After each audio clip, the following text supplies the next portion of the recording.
Bonjour à toutes et à tous, bienvenue sur la chaîne Théorie et Pratiques Infirmières. Si vous découvrez la chaîne, je suis Cédric Dantin, infirmier, cadre de santé et formateur en institut de formation en soins infirmiers. Dans cette nouvelle vidéo, je propose de partager avec vous ce que j'ai compris de l'article « La complexité dans la pratique infirmière vers un nouveau cadre conceptuel dans les soins infirmiers » de Catherine Bunel, Catherine Ludwig et Maria Goretti da Roja Rodriguez, publié dans la revue Recherche en soins infirmiers en mars 2020.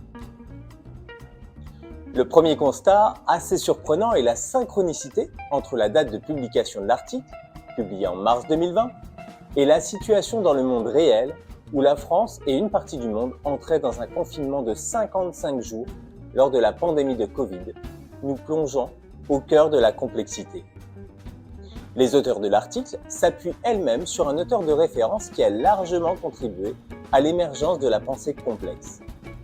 Cet auteur, c'est Edgar Naum, plus connu sous le nom d'Edgar Morin. Il est sociologue et philosophe et a écrit de nombreux ouvrages, dont Initiation à la pensée complexe, Le complexe, L'intelligence de la complexité humaine. Il fait lui-même référence à d'autres penseurs, comme Bachelard, qui dit qu'il n'y a pas de simple, il n'y a que du simplifié. En une seule phrase, nous sommes directement ramenés à notre volonté de mettre dans des cases pour continuer d'accélérer, comme le présente Hartmut Rosa dans Accélération. Mais en classant de manière tranchée, en délimitant des frontières, nous simplifions sans doute les situations, en évitant de prendre en compte des éléments plus fins, des marges plus fines. Revenons donc à l'article. Dès le résumé, elles indiquent que le vocabulaire de la complexité s'introduit dans les pratiques infirmières, à travers des termes comme patient complexe, cas complexe, auxquels je rajouterai situation complexe. Leur objectif est d'envisager un cadre conceptuel qui intègre la complexité dans la pratique infirmière. L'OMS, l'Organisation mondiale de la santé, définit la complexité comme un système dans lequel les parties interagissant entre elles sont si nombreuses qu'il est difficile, voire impossible, de prévoir les comportements du système sur la simple base de la connaissance de ses composantes individuelles. Je vous propose de faire la différence entre le compliqué et le complexe à travers une image, du moins à travers deux images. Un avion est compliqué, un plat de spaghettis est complexe. Détaillons un peu ensemble cette métaphore. Un avion, aussi précis qu'il soit, peut être démonté et remonté à l'identique à l'aide d'un plan et de beaucoup de patience. Un plat de spaghettis, quant à lui, est très complexe. Chaque spaghetti, en lui-même, ne représente pas de grandes difficultés.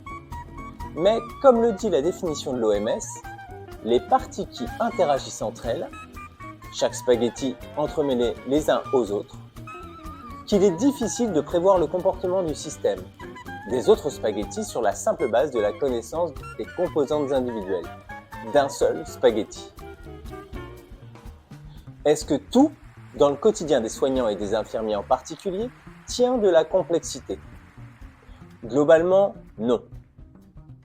L'organisation générale du service, la planification des soins peuvent intégrer des éléments qui peuvent être compliqués, mais qui, par les capacités d'adaptation de l'infirmière, vont pouvoir être intégrés sans trop de difficultés.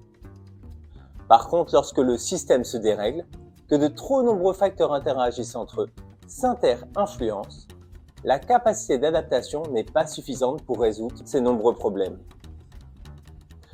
Faisons un petit jeu ensemble pour expliquer la situation. Vous venez de gagner au loto, félicitations!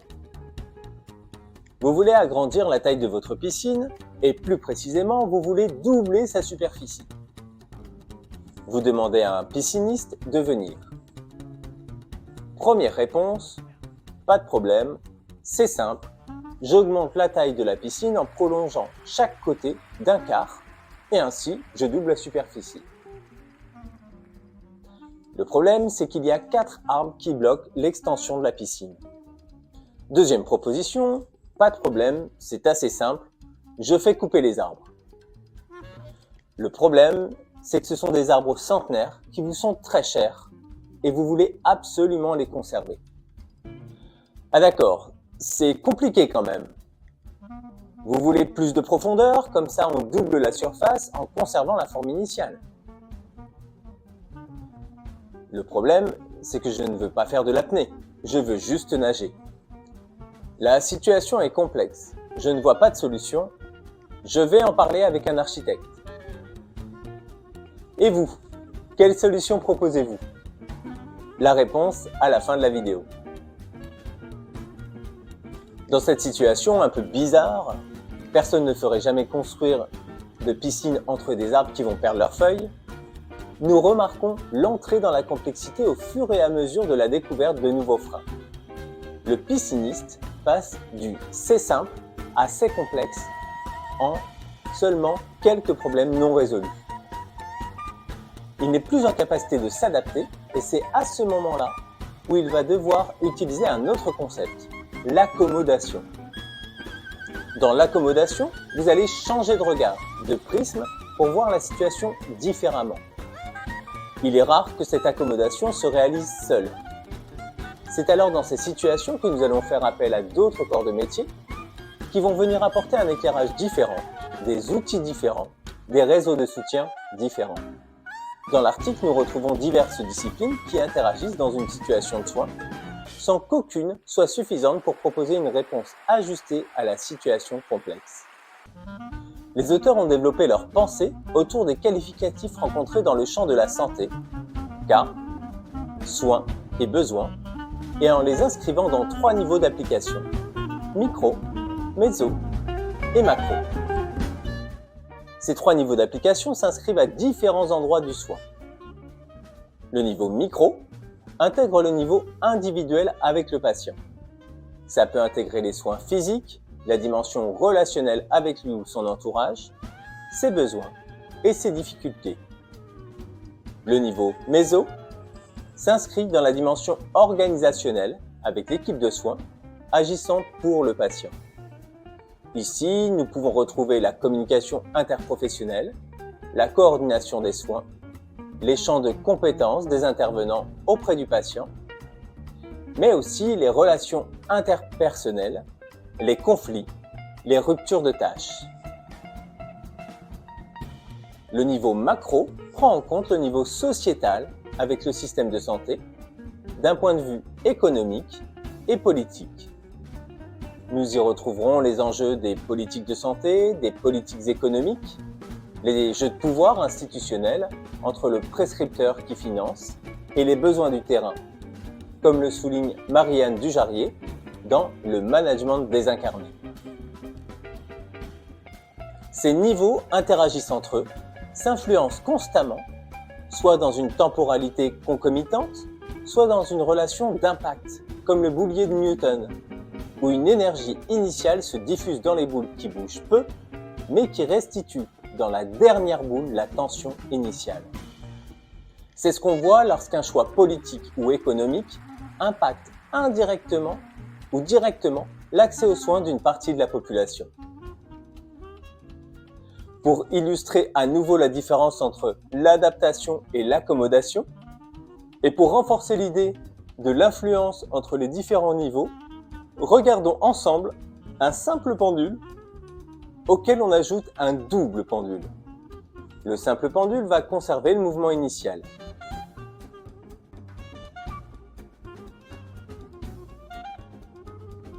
L'arrivée du deuxième pendule crée un mouvement qui se renouvelle constamment, jusqu'au chaos. Il faudra donc le déploiement de forces au moins équivalentes pour amener le mouvement dans une voie acceptable. Et ce travail devra nécessairement être porté collectivement, de manière pluriprofessionnelle et pluridisciplinaire. Détaillons ensemble maintenant les niveaux de complexité et le lien entre micro, méso, macro et cas, besoins et soins. Pour les auteurs, elles associent la complexité du niveau micro avec la complexité des cas. Dans ce niveau, la complexité des cas se rapporte aux capacités du patient. Elles apportent des éléments de compréhension en proposant la définition suivante. C'est un ensemble de conditions et de troubles manifestés par un patient d'un point de vue médical, socio-économique, santé mentale et comportementale. Je trouve personnellement la dimension médicale restrictive dans cette définition. Il me semble que la dimension biopsychosociale serait plus appropriée pour prendre en compte les besoins de la personne.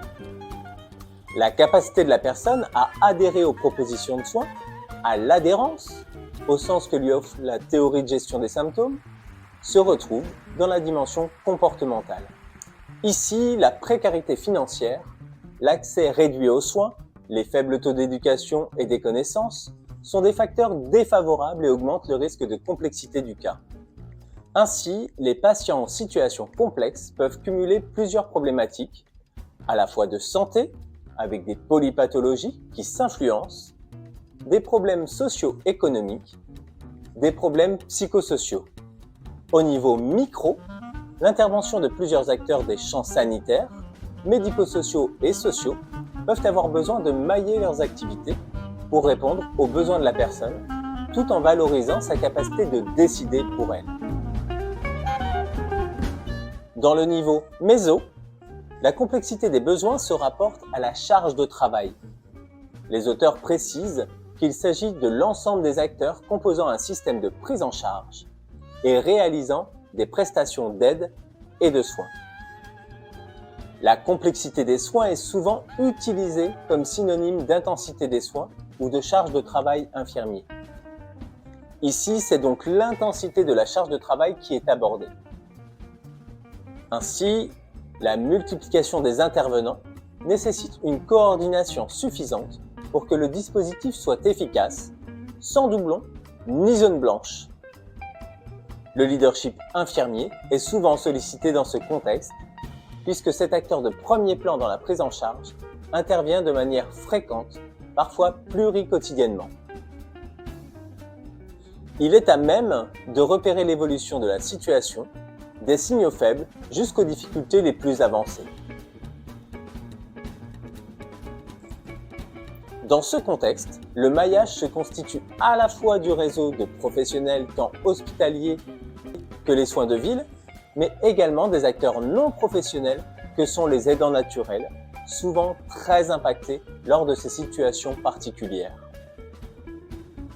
Enfin, dans le niveau macro, la complexité des soins se définit comme les caractéristiques du système de prise en charge engagé pour un patient qui utilise une part disproportionnée des ressources sanitaires, humaines ou financières, comme les besoins en services de santé, qui regroupe les besoins en soins infirmiers, médicaux, chirurgicaux, mais aussi les besoins en services sociaux. Cette complexité des soins nécessite également des ressources matérielles et économiques plus importantes. Même si la maxime « la santé n'a pas de prix » reste pertinente, le coût matériel et humain qu'elle nécessite dans le cadre des situations de soins complexes n'est pas anodin. Il n'est bien sûr pas ici question de porter un jugement culpabilisateur sur les personnes ou les groupes de personnes. Il s'agit néanmoins d'évaluer l'impact de ces besoins spécifiques dans un système de plus en plus contraint. Dans la complexité des soins, nous retrouvons notamment les transformations du maillage territorial, dans lequel des hôpitaux ferment des lits, voire leurs portes, soit partiellement, soit définitivement. Ce sont aussi les zones blanches, les territoires où les médecins et les pharmaciens ne s'installent plus naturellement. La difficulté d'accès aux spécialistes, que ce soit en santé physique ou psychique, impacte directement la capacité de prévenir l'aggravation des troubles et peut fortement influer sur la complexité à venir. Dans ce contexte, les politiques envisagent des contraintes d'installation qui ont leurs avantages et des risques. Dans le même temps, les actes des infirmières libérales, par exemple, ne sont pas revalorisés depuis plusieurs années, ce qui risque de nuire au maintien à nouveau du maillage territorial. D'autres freins, comme la défiance de l'ordre des médecins vis-à-vis des infirmières de pratique avancée, limitent l'accès aux soins. Pour les auteurs, le lien entre ces trois niveaux s'inscrit dans une dynamique non linéaire, dans un processus itératif, c'est-à-dire avec des allers et retours constants entre les différents niveaux. Elle souligne que ce processus est en constante évolution entre le patient, l'infirmière, l'organisation du travail et les politiques de santé. Ces différents niveaux sont donc cumulatifs et dynamiques pour permettre une compréhension la plus juste possible de l'ensemble des facettes de la complexité de la situation du patient dans son environnement.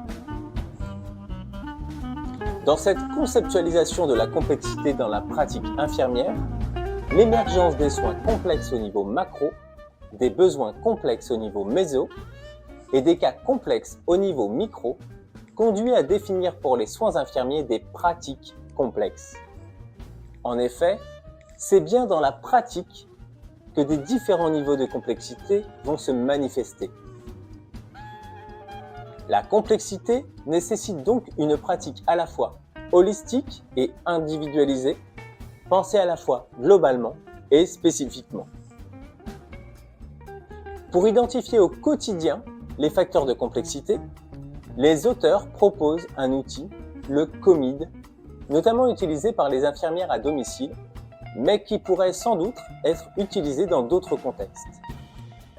6 facteurs sont ainsi évalués. Les facteurs santé médicale, les facteurs socio-économiques aggravant l'état de santé médical, les facteurs de santé mentale aggravant l'état de santé, les facteurs comportementaux du patient, les facteurs d'instabilité et de détérioration de l'état de santé, les facteurs en lien avec les intervenants et le système de soins. Chaque facteur bénéficie de critères de cotation. L'échelle de cotation va de 0 à 30 avec des gradations, par exemple de 0 à 5, qui indique une situation non complexe, de 6 à 9 pour une situation à risque de complexité, et à partir de 10 pour une situation complexe. Je vous invite à aller découvrir par vous-même le questionnaire sur le site. Nous voici donc à la fin de cette vidéo de ce que j'ai compris autour de la complexité dans la pratique infirmière. J'espère qu'elle vous sera utile pour mieux comprendre cette théorie et vous aidera à l'identification des facteurs de complexité. D'ici la prochaine vidéo, je vous souhaite une bonne journée et à bientôt!